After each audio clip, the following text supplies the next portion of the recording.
এখন আপনার উপজেলায় গেছে 10 কোটি আর ওইখানে গেছে 15 কোটি, তা আপনি টাকা খাইছেন। জাতীয় নাগরিক পার্টির মুখপাত্র আসিফ মাহমুদ সজীব ভুঁইয়া অন্তর্বর্তী সরকারের উপদেষ্টা থাকাকালে কুমিল্লা জেলা পরিষদ থেকে 15 কোটি টাকা নিয়েছেন বলে অভিযোগ করেছেন পরিষদের বর্তমান প্রশাসক মোহাম্মদ মোস্তাক মিয়া।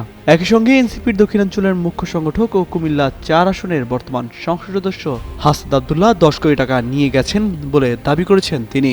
এদিকে জুলাই আন্দোলনের সামনের সারির দুই নেতার বিরুদ্ধে জেলা পরিষদ প্রশাসকের এমন বক্তব্যের 51 সেকেন্ডের বক্তব্য নেট দুনিয়ায় ভাইরাল হয়ে পড়েছে। তবে এ নিয়ে শনিবার রাতে আসিফ মাহমুদ ও হাসান আব্দুল্লাহ ব্যাখ্যা দিয়েছেন।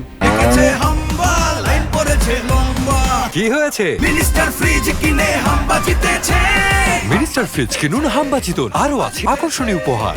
এ বিষয়ে সাবেক উপদেষ্টা আসিফ মাহমুদ সজীব ভুঁইয়া তার নিজের ফেসবুক পেজে লাইভে এসে বলেন, তাকে প্রশাসককে কে বসিয়েছে এই পদে, কোন অর্থ এডিপি আর কোনটি রাজস্ব এটা জানতে হবে।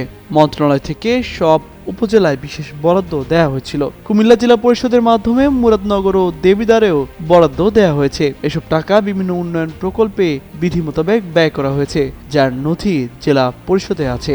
অপরদিকে হাসান আব্দুল্লাহ তার নিজের ফেসবুক পেজে দেওয়া এক পোস্টে বলেন, এই বরাদ্দ স্থানীয় সরকার বিভাগ থেকে দেওয়া বিশেষ বরাদ্দ, যেটা জেলা পরিষদের মাধ্যমে ব্যয় হয়েছে। দেবিদ্বারে 10 কোটি টাকা নয় 5 কোটি টাকা দেওয়া হয়েছে, যেটা এডিপি প্রকল্পের মাধ্যমে দেওয়া হয়েছে। এর সঙ্গে জেলা পরিষদের রাজস্বের কোনো সম্পৃক্ততা নেই। হাসনাত আরো বলেন, প্রশাসকের রাজস্ব খাত আর বিশেষ বরাদ্দ সম্পর্কে জ্ঞান থাকলে এই কথা বলতেন না। আর তিনি এমন ভাবে বলেছেন মনে হচ্ছে টাকা তারা নিজেরাই পকেটে নিয়ে গেছেন, অথচ দেবিদ্বারের বিভিন্ন কাজে বরাদ্দ দেওয়া হয়েছে। এর আগে গেল শনিবার কুমিল্লা শিল্পকলা একাডেমিতে আয়োজিত এক অনুষ্ঠানে মোস্তাক মিয়া বিশেষ অতিথির বক্তব্যে বলেন, তার জেলা পরিষদ থেকে মুরাদনগরের আসিফ মাহমুদ নিজস্ব রাজস্বের টাকা 15 কোটি টাকা নিয়ে গেছেন। আরেকজন হাসান আব্দুল্লাহ তিনি নিয়ে গেছেন 10 কোটি টাকা। এটিই হলো সমন্বয়ের অবস্থা।